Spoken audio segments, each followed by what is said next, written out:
नमस्कार, आप देख रहे हैं वीके न्यूज। मैं हूं सुनील राव।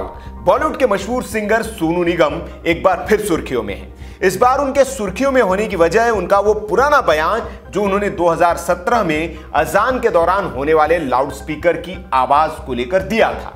उस वक्त भी सोनू निगम की इस्लामिक कट्टरपंथियों ने जमकर आलोचना की थी। एक मौलवी ने तो सोनू निगम का सिर कलम करने वाले को इनाम देने का ऐलान तक कर दिया था।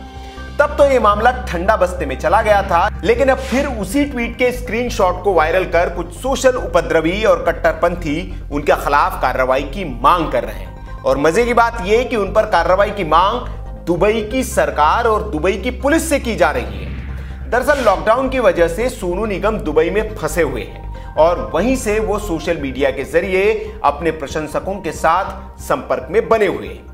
इसी का फायदा उठाते हुए कुछ मानवता के दुश्मन और कट्टरपंथी मुसलमान सोनू निगम को टारगेट करते हुए उनको गिरफ्तार कराने की मांग कर रहे हैं। कल दिन भर ट्विटर पर हैशटैग सोनू निगम तुम कहां हो, हैशटैग सोनू निगम और hashtag arrest Sonu Nigam trend में रहे। भारत के कुछ ट्विटर यूजर्स ने दुबई पुलिस और प्रशासन को टैग करते हुए ट्वीट किए और लिखा कि बॉलीवुड के इस सिंगर को अजान से प्रॉब्लम है और इसमें मुसलमानों के खिलाफ बोला था। ये अब दुबई में है, आप इसकी समस्या का समाधान करें। एक यूजर ने लिखा कि दुबई पुलिस सोनू निगम को तुरंत गिरफ्तार करो, इसने हमारे प्रॉफिट का अपमान किया था। इन पोस्ट करने वालों को लगा जैसे दुबई पुलिस इनके बाप की नौकर है और तुरंत इनकी बचकानी पोस्ट पर सक्रिय होकर कार्रवाई करेगी। वैसे इन सोशल जाहिलों को यह नहीं पता कि हर देश का अपना प्रोटोकॉल होता है और वो ऐसे ही किसी भी देश के नागरिक को किसी के कहने भर से गिरफ्तार नहीं कर सकती है। वैसे इन बौद्धिक आतंकियों की इन हरकतों के बाद देश के कई बुद्धिजीवियों और कलाकारों ने सोनू निगम के समर्थन में भी ट्वीट किए। सोनू निगम के फैंस भी उनके समर्थन में उतरे और पीएमओ के साथ ही विदेश मंत्री से गुहार लगाई और इस मसले पर ध्यान देने की अपील की। एक यूजर ने तो गृह मंत्रालय को इस ट्वीट्स के साथ आगाह करते हुए लिखा कि मिडिल ईस्ट और भारत के कुछ इस्लामिस्टों का गैंग भारतीय नागरिकों को आतंकित करने की प्रायोजित कोशिश कर रहे हैं, इस पर ध्यान दें। तो वही शिवालिक हरी ने इन कट्टरपंथियों को करारा जवाब देते हुए लिखा कि जो जरूरत से ज्यादा अभिव्यक्ति की आजादी चाहते हैं वो सोनू निगम की अभिव्यक्ति की आजादी पर अंकुश लगा रहे हैं। क्या हिपोक्रेसी है। वही सोनू निगम के समर्थन में बीजेपी भी उतर आई। पार्टी के प्रवक्ता गौरव भाटिया ने लिखा, भारत एक संप्रभु, सेक्युलर और लोकतांत्रिक देश है जो संविधान से चलता है, धर्मतंत्र से नहीं। और अजान के बारे में सोनू निगम ने जो कहा था वहीं सुप्रीम कोर्ट ने भी कानून के आधार पर निर्णय दिया था। वहीं एक यूजर ने अजान के बहाने सोनू निगम को घेरने वालों को जवाब देते हुए लिखा कि दुबई के लोग जोर से होने वाली अजान की आवाज के बारे में शिकायत करें और गिरफ्तार सोनू निगम को किया जाए क्योंकि उन्होंने भारत में इसका विरोध किया। वाह रे सेकुलरिज्म।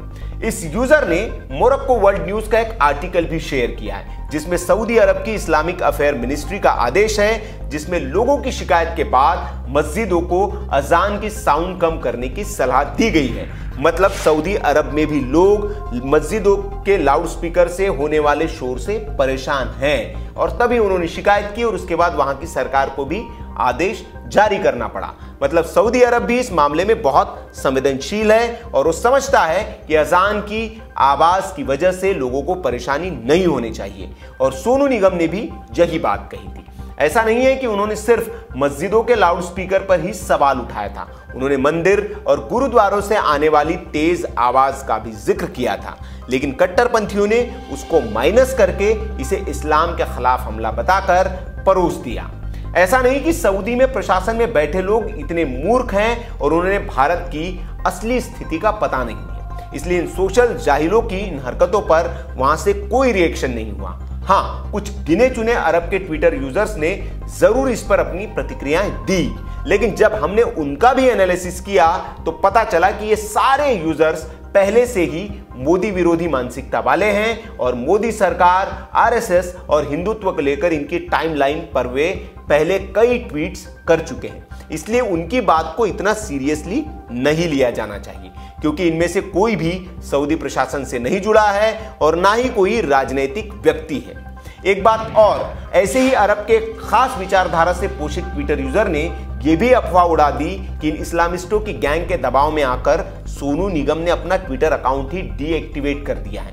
लेकिन सच यह है कि सोनू निगम लगभग 3-3.5 साल पहले ही ट्विटर को अलविदा कह चुके हैं और वे फिलहाल ट्विटर पर नहीं है। इसलिए यह भी एक प्रोपेगेंडा ही निकला। इस बात की पुष्टि खुद बीजेपी नेता सुधांशु मित्तल ने भी की।